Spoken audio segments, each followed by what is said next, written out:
steal this bread. Oh, yeah. Right. Oops.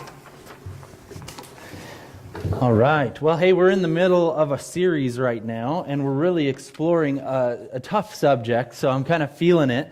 I'm feeling the reality of this sermon series. It's called Is Christianity Legit? And we're trying to explore some of the harder questions that people might put on Christianity. So we're looking at things like, how do you know that God exists? And how do you know that this is a book that's reliable? I mean, how can you be certain that we didn't just put it together and end up with something, some religious people maybe had an agenda, and so they wrote a document to promote their agenda. And if God is good and if He's all powerful, why does He allow suffering? And that's one we covered last week. I wasn't here last week, and we had a video with Matt Chandler, a person who has personally struggled with suffering as he found out that he had a brain tumor and then had to get that removed, and a young man, so it was kind of devastating with a wife and a family, and went through chemo, and now the cancer is in remission, so he's doing well. But he was addressing this topic of,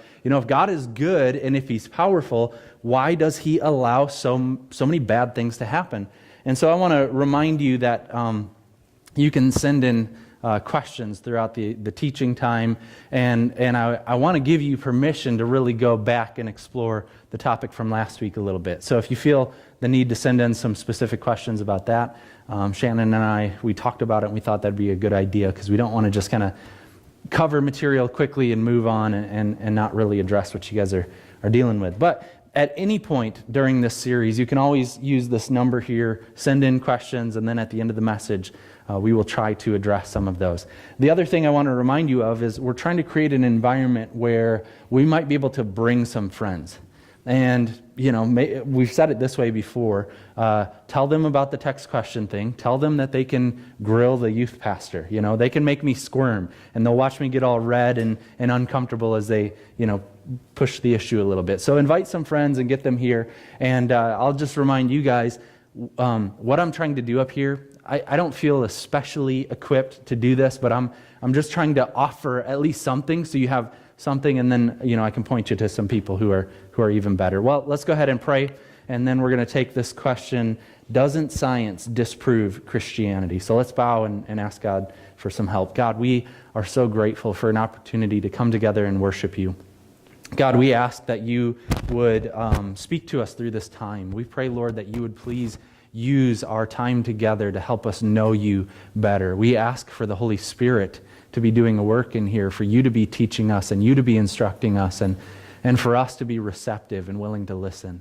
And so, Lord, we just ask that You would have sway over everything that happens in these next moments.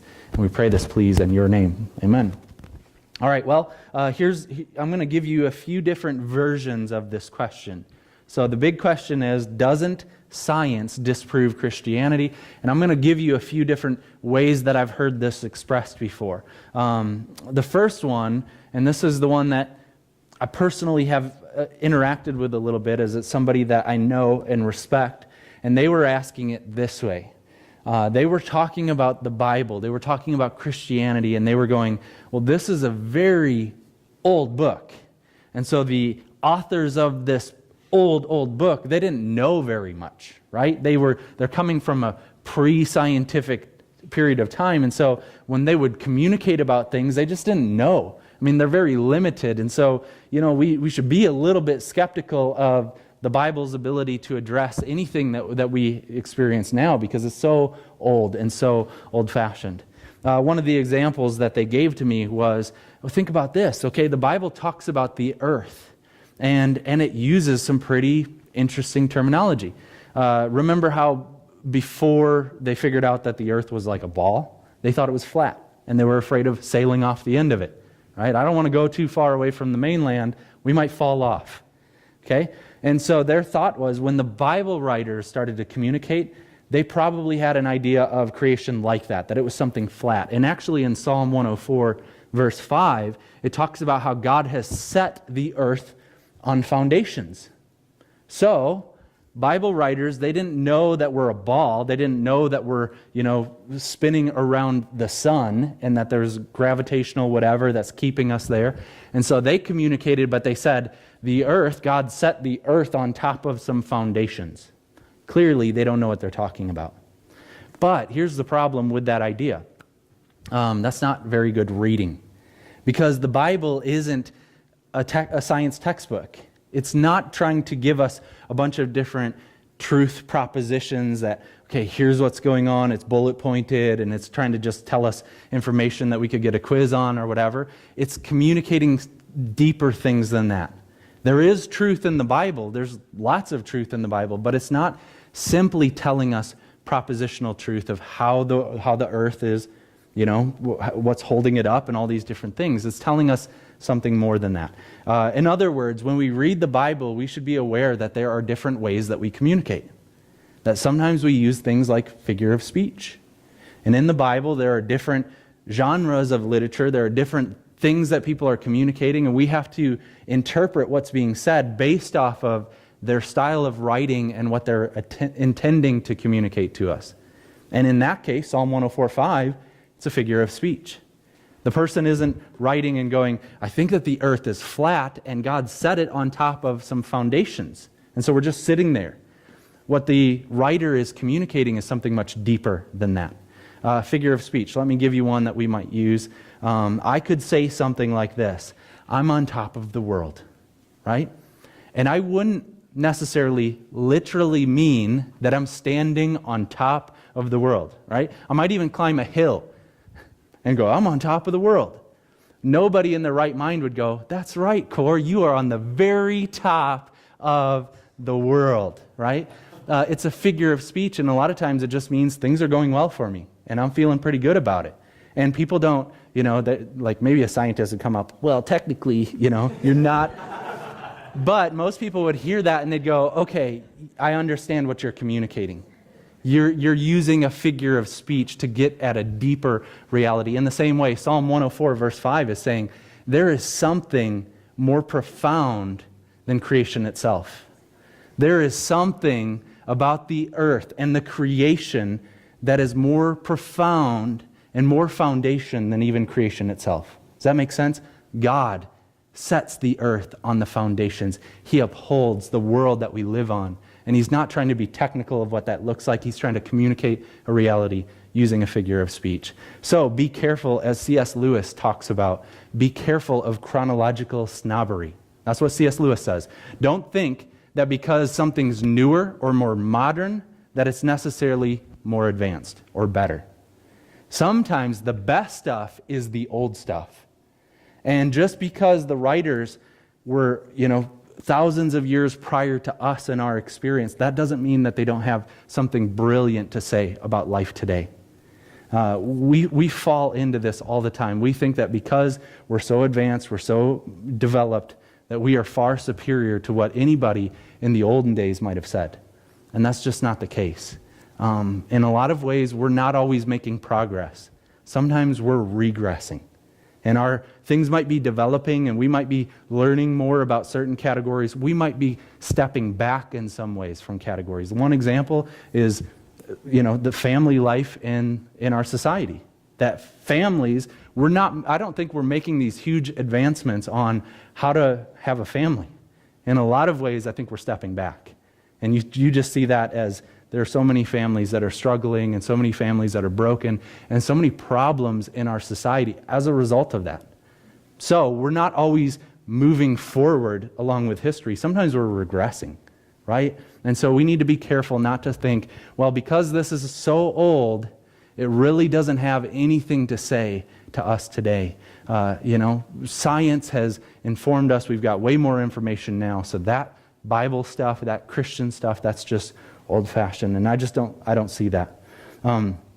Here's another issue that people often have when it comes to science and Christianity, and it has to do with the supernatural things contained within Christianity, and especially spelled out in the Bible. There are things that we, talk about that are just wildly crazy. I mean, you read this book, and there's a donkey that talks to somebody. There are dead people that come back to life. There are giant bodies of water that are split apart and people walk across on dry ground. And those miraculous things people look at and they go, well, we can't really explain that using science, so what do we do with that? And, well, let me just tell you this. You're going to hear me struggle throughout the night. My wife was telling me about this. The way that I say miracle is apparently weird. I usually say it like a hillbilly, like miracle, you know? And so she busted me out, so I'm going to try as I talk about this throughout the night to pronounce it the right way. So you'll hear like different versions of the word miracle, okay? So miracles are these things that people struggle with. They look at the Bible and they go, how can I take that seriously when I can't examine it and prove that it happened using the ordinary scientific method? I mean, it's difficult. So here are 4 different reasons why people might struggle with it. 1, they might not believe in miracles because they don't believe in God. And they go, I'm going to have a hard time believing this book because I don't believe that there's a God, and therefore I don't believe that there are these supernatural things happening. And out of all the different options, I think that's probably the best argument for not believing in miracles. If you ask me, it's the one that makes the most sense.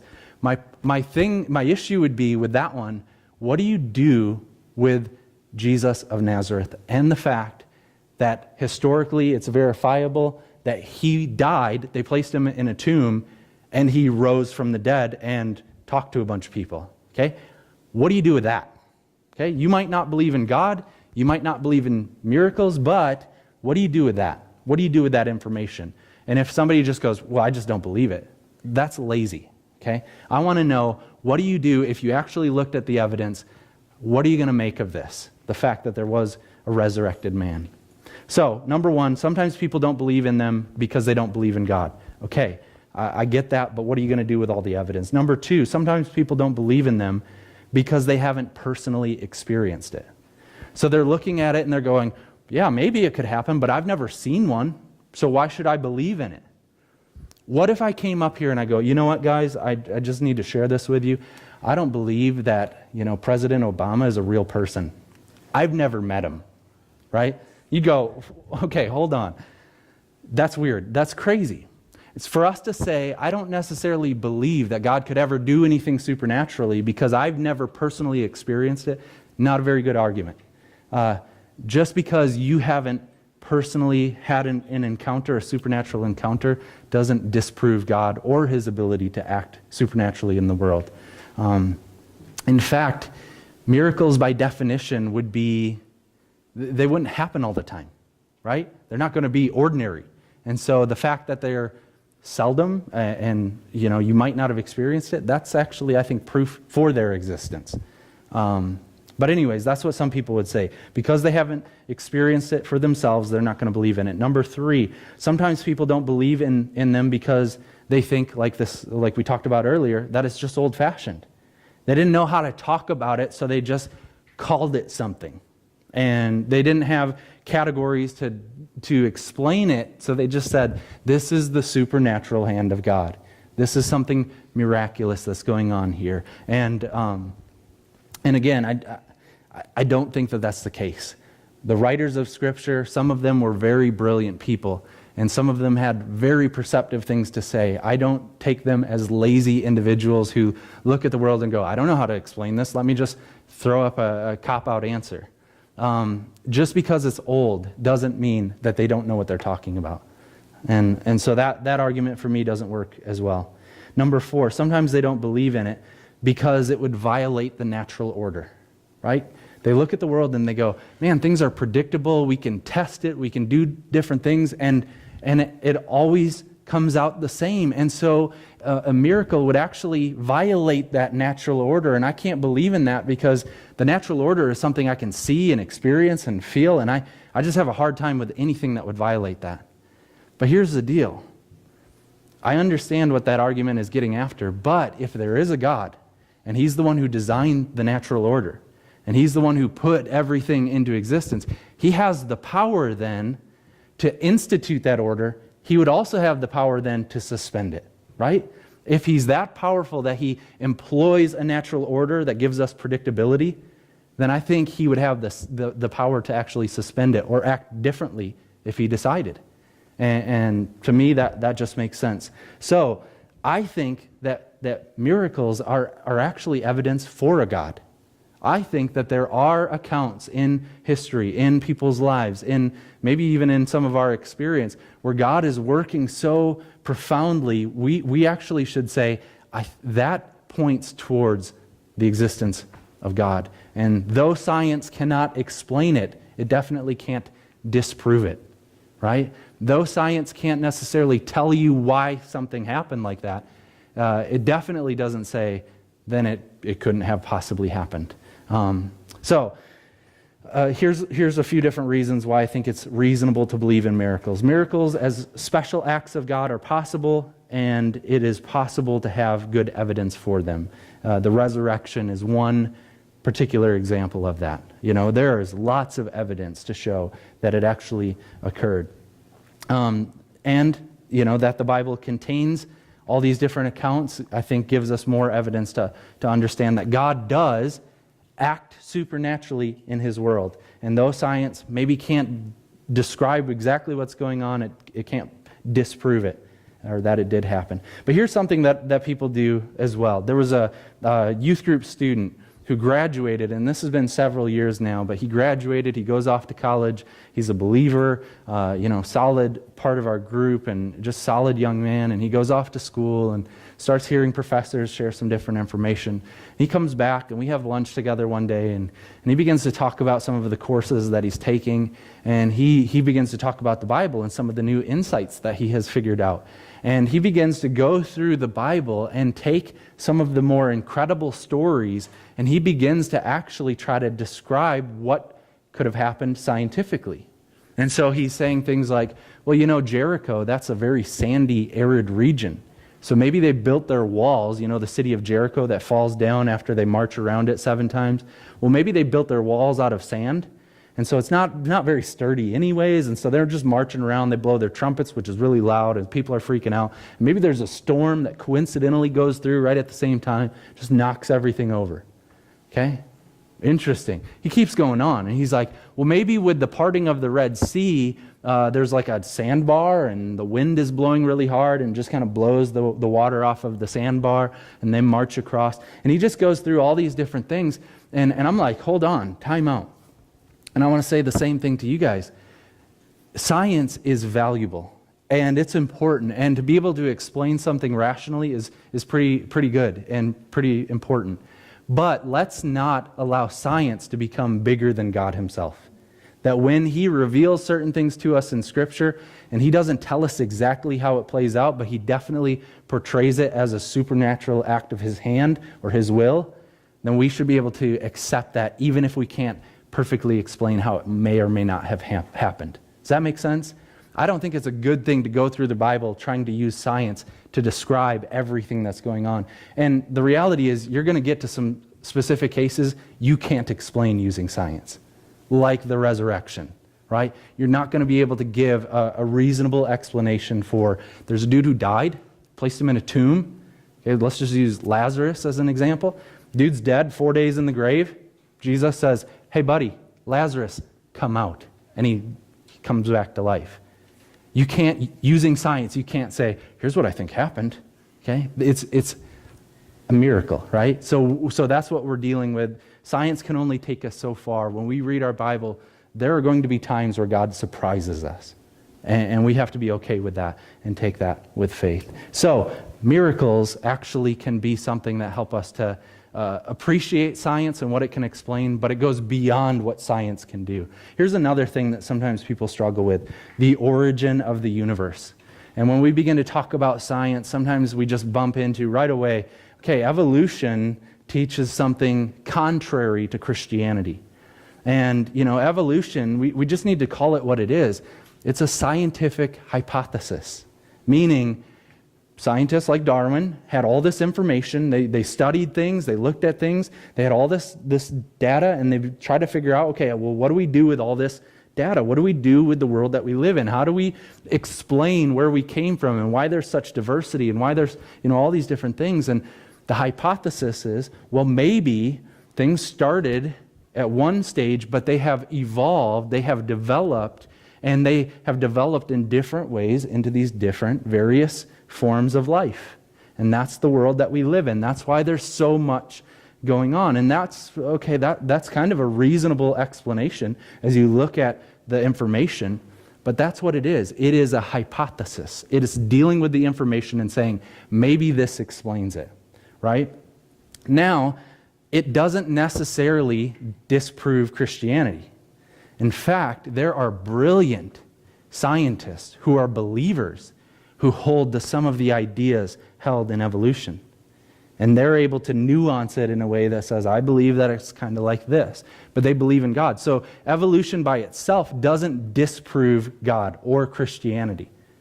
The problem is sometimes evolution is taught as a worldview that really does attempt to disprove Christianity. That's saying, this is how it is, this is scientific fact, and this is contrary to the Christian belief, so discard that belief. Okay? And here's what I want to say. You don't have to buy what they're selling. Your teacher might be brilliant, they might be awesome, they might be funny, you might love them, but you don't have to buy what they're selling. You don't have to go, okay, well, I'm going to agree with you here. You can say, some of the information that you're giving me is good and helpful, and I'm going to take that, but I am not going to buy into full sale this idea that evolution explains the origin of the universe and that God, therefore, does not exist. You don't have to do that. You don't have to do that when you go to college. You don't have to step away from your Christian convictions. You can hear that information and go, that's a hypothesis. It might have some good information, some good, ideas, but at the end of the day, you don't have to take that idea and discard everything you believe about God. I actually think Christianity gives a better hypothesis. You look at all the information, I think that Christianity does a much better job of explaining it. Let me give you 3 different questions we've already asked down here in our series, but here they are. What is the uncaused cause? What is the thing that got all the evolution going, right? Where did that stuff come from, and what began the entire process? And I'm going to set up some straw men here, which that's a bad way to argue, but I don't know much about evolution. Okay, I remember it very vaguely from high school, but I'm going to set up how I think they could potentially answer it. Then I'll knock that dude over. Okay, does that make sense? It's not a good way to argue, but I'm just telling you what I'm doing, so you don't feel like I'm being tricky. Number 1, what is the uncaused cause? And the way that somebody who believes in evolution might answer it is, well, I think there was like a big bang, right? I think that there was a big bang and that got everything going. And I just knock that dude over and go, well, that doesn't make sense. What caused the bang, right? At some point, you have to get to an uncaused cause, something that started it. And that, to me, is God. Self-existent, self-sustaining, is able to initiate on his own, and he creates the world as we know it. He's the one who puts things into motion, right? And not in some, here it goes, see how this works, but in a very involved, ongoing way. Okay, that's how the Bible portrays it. So what is the uncaused cause? I'm not okay with just saying, well, I think it was kind of like a big bang. Why is the world so precisely tuned that we can't, like we said a few weeks ago, we can't move the earth 12 inches one way or another without devastation? Why is it exactly this way, the way that's necessary for life as we know it?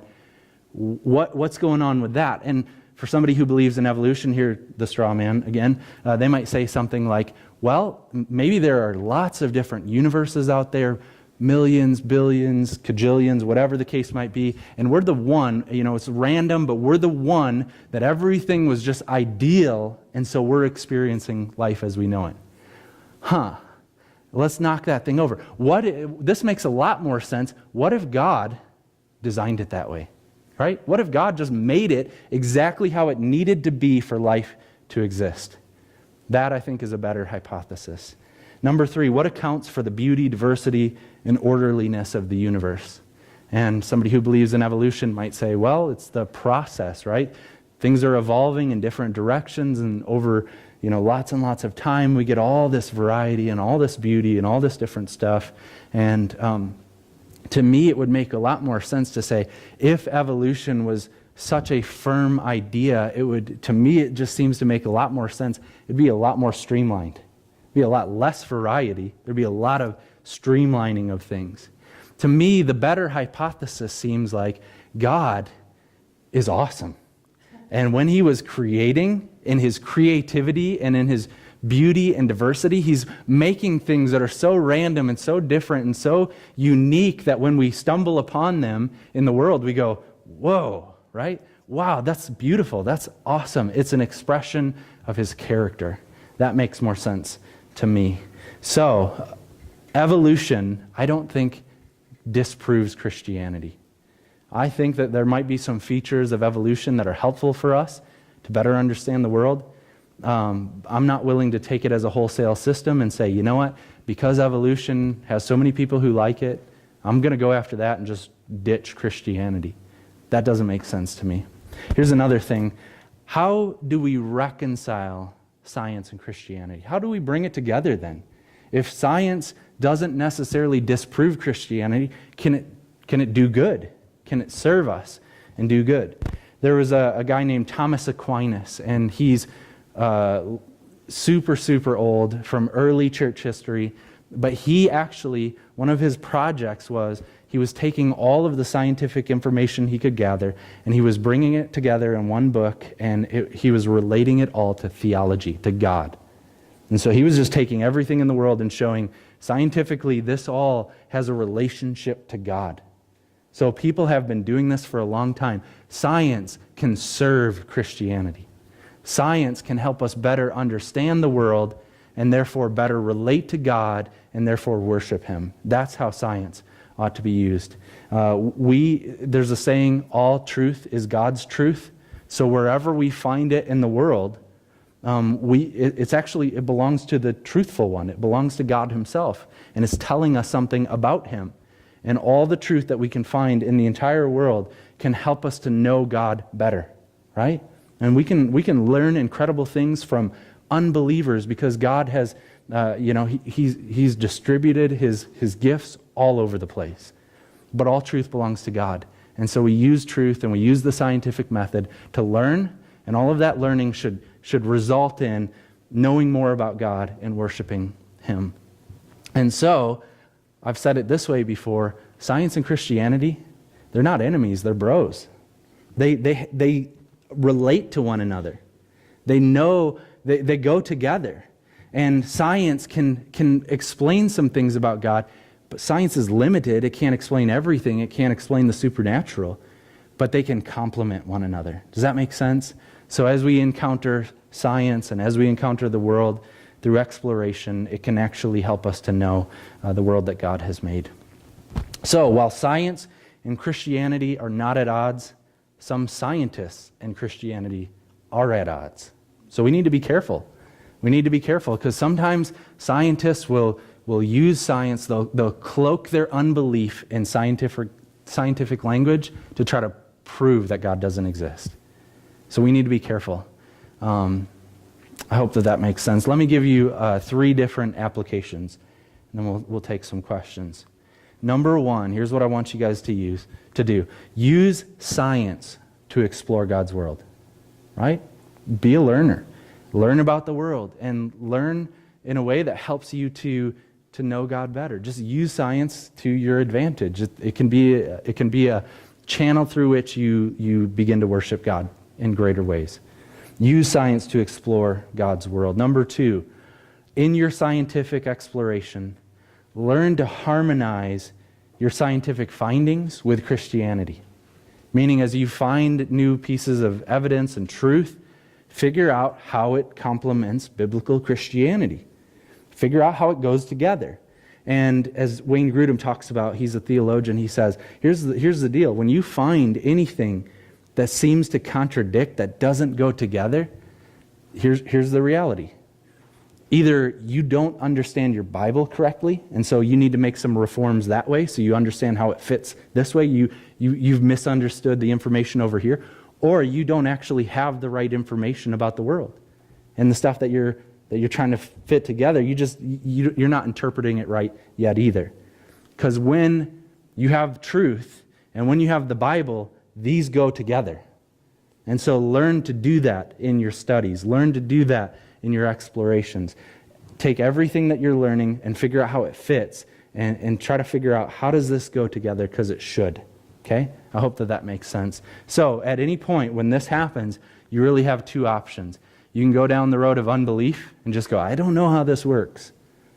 I don't know how this works, so I'm just going to get rid of Christianity. I'm just going to be an unbeliever. I'm just going to move away from Christianity because I found something I can't fit with it. Or you can study and pray and figure out how it does go together, and that can become worship. Okay? That's what I want you to do. I want you to learn how truth goes together. So, that's the third thing. When you bump into seemingly incompatible ideas, make the choice to figure out how it works. That'll lead to your worship.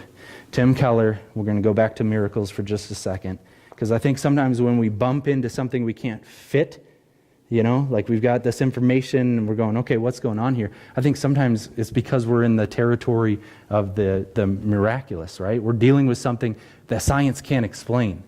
And so we need to figure out, okay, how does this go together? And Tim Keller, in his book, The Reason for God, he says this: God's miracles are not just proof that he has power, but also wonderful foretaste of what he's going to do with that power. There are going to be things in the world that you encounter that you can't explain using science. But here's the reality about God exercising his power in the supernatural way. He's giving you a glimpse of what he's going to do, right? When he says to a dead person, come forth, and they get up, that's a foretaste of what he's going to do in the age to come. When he exercises, when he flexes his supernatural power in our world, he's saying, this is a foretaste of what I've got coming for you. And so we should be people who recognize science doesn't disprove Christianity. It helps us to know God better. It helps us to worship him. And when we can't explain it using science, we just go straight to worship, because we know God is that powerful, is that good. Let's pray. God, thank you so much for our time together tonight, and we ask right now, Lord, that you would just help us to be believers. Help us to believe in your truth. Help us to believe in your word. Help us to believe in Christianity. Lord, we have real questions and real issues and real struggles, God, but I pray for my friends in here that they would encounter the real God, and that some of their questions would even dissolve in your presence. That we would all recognize who you are, and that we would fall to our knees in worship because of how great you are and how powerful you are. And Lord, we're grateful for the gift of science and the gift of information, but we want that to serve you. And so as we study at school or we study in college, as we learn new things, Lord, we pray that you would help us to see how it goes together with you. We pray this, please, in your name. Amen. All right, let's go ahead and take a couple of questions. I saw some people texting, so if we don't have any, I'll bust you out. Here we go. Scientists have talked about possible life on other faraway planets. Is that possible according to the Bible? Maybe. Here's what the Bible does. It narrows its concern, right? So it's not talking about, honestly, it doesn't say a whole lot about angels or demons. Why? I mean, if there are, and the Bible tells us, there are those things, why doesn't it give us more information? Well, that's not the focus, right? The Bible has narrowed its focus to this particular planet as it talks about the earth, and it talks about the uniqueness of the earth and how God has, Genesis 1 and 2, he's made a garden for mankind, and he says, hey dude, you get to be my co-ruler, right? I'm God, I made this, I'm giving you a special status. So subdue the earth and rule over it. Wow, that's awesome. The earth is part of the focus of redemption.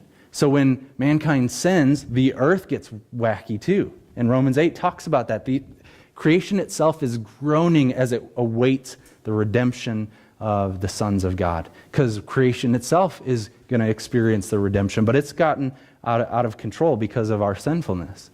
And so the Bible really is focusing on humanity and on the world that we live on.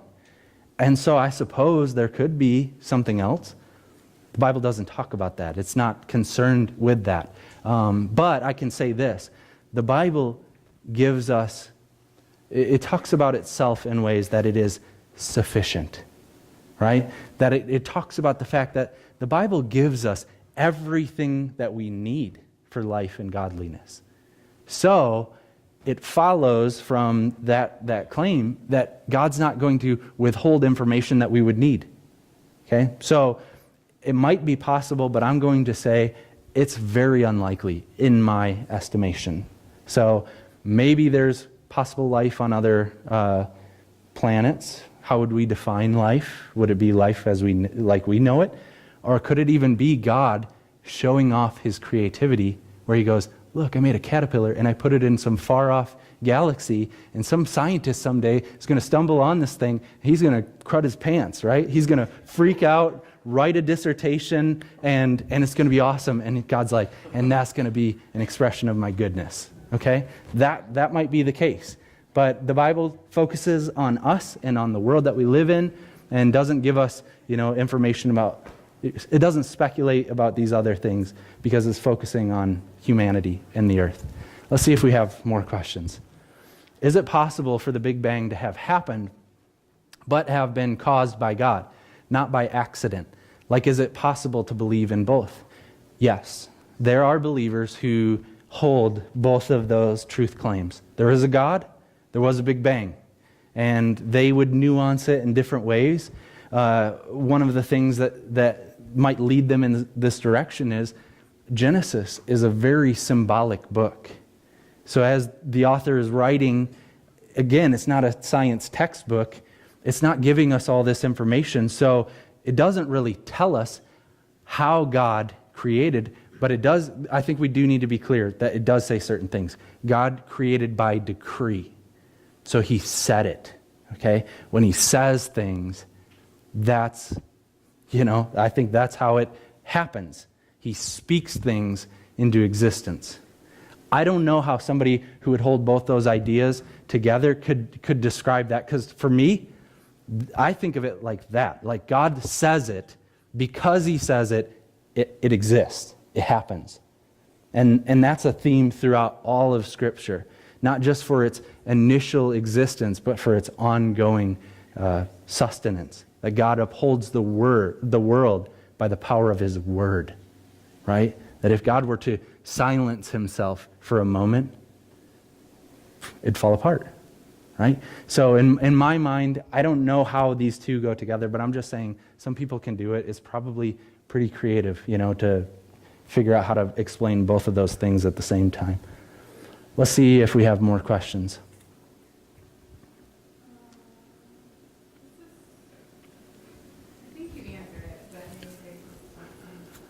What are your thoughts on Christianity and science going together? For example, when God said, "Let there be light," could it have caused the Big Bang?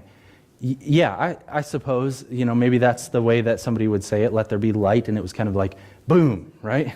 Like an explosion, like a big bang. And then that was the thing that started moving stuff in the direction of evolving and these other things. And I suppose that might be how somebody could read it. But again, if you're just looking at what it's saying, and that's what I want to encourage you to go and do, read the Genesis account of creation.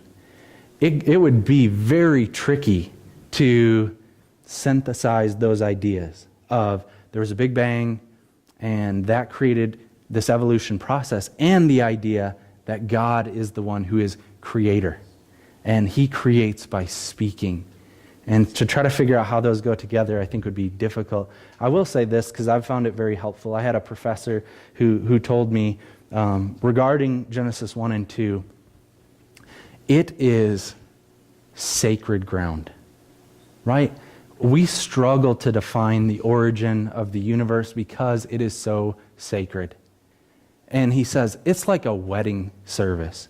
Okay, you ask somebody what a wedding service is like, if they're healthy and they were there, okay, like mentally healthy, they're not going to enumerate all the details, okay, unless they're the planner. That shouldn't be how they respond, right? Well, at 12 o'clock, they all got together and took photos here.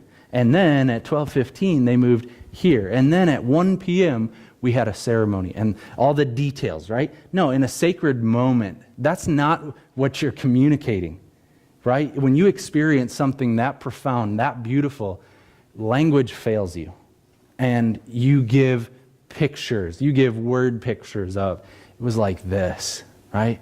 But we don't have all the nuanced details of creation.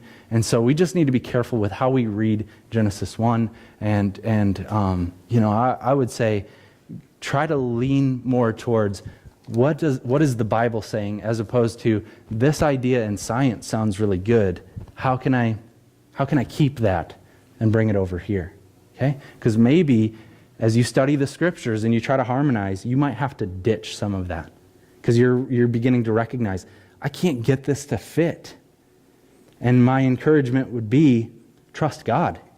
He has given you in His Word everything that you need. This might be a challenge to you, but maybe this isn't accurate. This isn't truth. And are you humble enough to part ways with that because you really desire the real truth? Okay? So that's how I would handle it. Josh?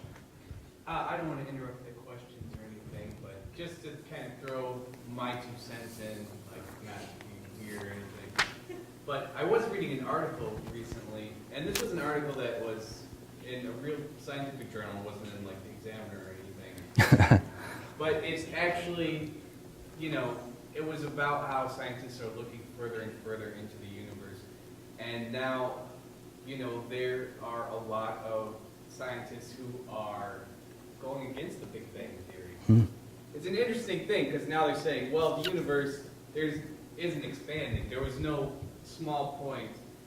The universe, according to these scientists who are, kind of arguing a different way, is the universe just always was. Interesting. There's no, the Big Bang Theory says that the universe expands and is eventually going to collapse, and these guys are saying no.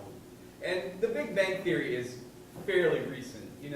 We get very hung up on this idea that it's so canonized now, but it originated like in the 30s, and then maybe in the late 60s, early 70s, it became more like, with scientists saying, okay, yeah, this is a good theory, but it's, a fairly recent development in the overall history. Yeah, and we talked about that a few weeks ago. We need to be skeptical of anything that crops up super late in history that kind of, discredits a lot of the earlier ideas. Josh, thank you. And actually, I saw an article that they're calling it the scientist the new Darwin. That there's actually a Christian scientist that they're calling the new Darwin, who's probably a part of that conversation. I just think it's interesting. I just feel like, sometimes we get hung up on these things like, oh, it's Big Bang Theory, and like, that's just, but, it's an important thing to remember that, this isn't something that's been around forever. Yeah. It's fairly new, and people are discovering things all the time that are going to change that perception. Yeah. So just to get hung up on, like, the Big Bang Theory, just based on the questions we've Right, 2 in a row. You know what I mean? Yep. Cool. Well, do we have any more? There was a question about a door and a mountainside or something, and if they want to answer, they're going to have to explain it a little more, because I can't Okay. figure it out. Door in a mountainside. Right, and talk about it. Anyone want to be bold? You don't have to. All right, well, let's pray. There's one more. Oh, one more. Let's do that, and then after that, we'll peace out. What's next week's subject? Good question. I think what I put on Facebook, and I've been trying to stick closely with that. There are times where, I tentatively put that out there because I was like, these subjects freak me out. And there might be a week where I just freak out and panic and go do something else. So anyways, next week's subject, I think, is the Bible reliable? Because I think we got to get to that at some point so we can start using that to help us answer some of the further questions. But is the Bible reliable? And we'll explore that from a few different angles to try to help out. Yeah, Zoe. I've been trying to ask this question for like 3 weeks. Okay. But, I keep texting the wrong number. Oh my gosh, I love it. We're trying to ask for like 3 weeks, honestly. I texted a question too and it didn't It's go not, off. I don't think it's the right number. Okay, yeah. Our bad.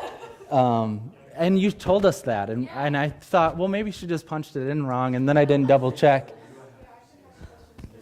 So, we will get that fixed. Zoe, do you want to ask your question? I want to ask a question. 3 weeks later, here we go. Is our God the same God as other religions? Ooh, good question. We did a week on that. I No, don't. I did get that one. That's what I was gonna say for you to have. Okay. Okay, sorry. Okay. Were you here that week? I'm trying to remember. Yeah, but I don't think I caught it. Sure. No, it was confusing. It still is confusing. Is our God the same? So is the God of Christianity potentially the same as other religions, right? The gods of, let's say, Buddhism, or the gods of Taoism, or the gods of Native Americans, like one of our junior high kids brought up. The simple answer is no. And simple, but it's complicated, obviously, because then you're like, well, why do they believe that and not this? And why is God making things exclusive? And to that, we said a couple different things. Number one, the idea that every religion ultimately leads to God, and it would be ideally the same God, doesn't work. That when you actually begin to explore what each religion is saying about God, the illustration is everyone's kind of got their hold on a piece of an elephant, a trunk, a limb. They're all holding it. Lights come on. Oh, it's the same elephant. You're just holding a different portion. But the reality is, once you start to explore what each religion is claiming, they're not even holding on to the same animal. Like, the claims are so radically different, they actually contradict each other. And so people who have well-intentioned people who go, well, I want everyone to be talking about the same thing. They've tried very hard to come up with an idea that everyone can buy into, but it's impossible because the claims are so exclusive and mutually exclusive. Now, Christianity, the thing for me is you have to look at what Jesus said. And he said, John 14, I am the way, the truth, and the life. No one comes to the Father except by me. And his followers, there is no name under heaven given by which mankind can be saved except for his. And they really believed it. It drove their lives. So here's my question.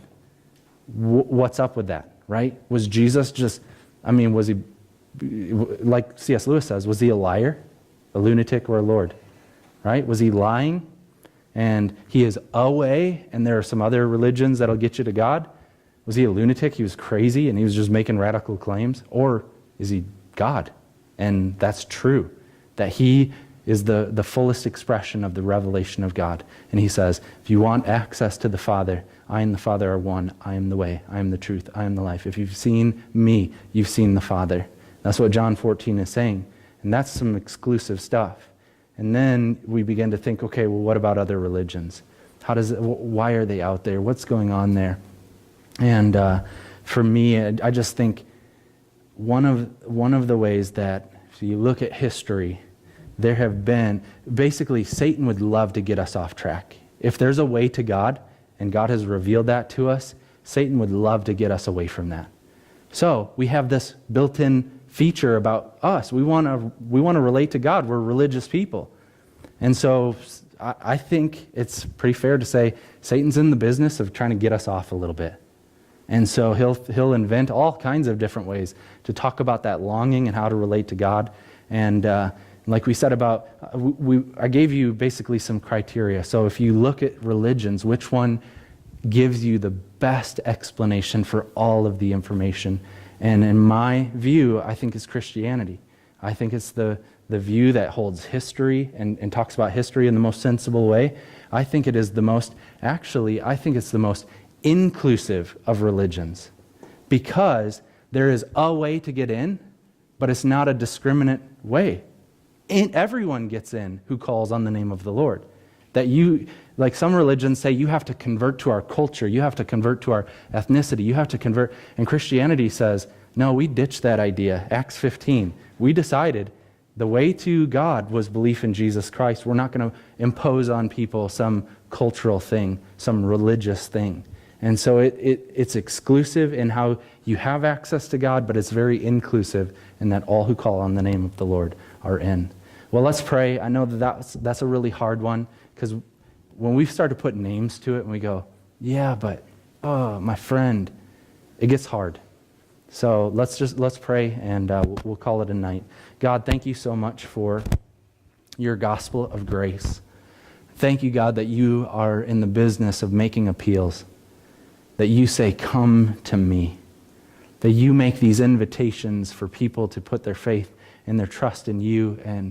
And by doing that, God, we have access to you, that we get to be with you for forever, that our sins are forgiven and pardoned, done away with, and we get you.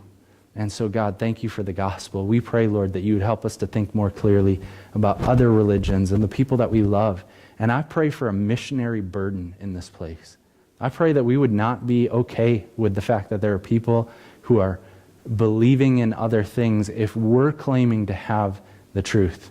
And so, Lord, put it on our hearts. Give us a desire to share this with family and friends and actually share it with the nations, God. So make missionaries in these moments, people who now understand the truth and who want to share that with as many people as possible. And Lord, we're grateful for that name under heaven given by which we are saved. And so we praise you, Jesus, and we pray in your name. Amen. All right, I love you guys. If anyone has a piece of gum, I would appreciate it. Dragon breath.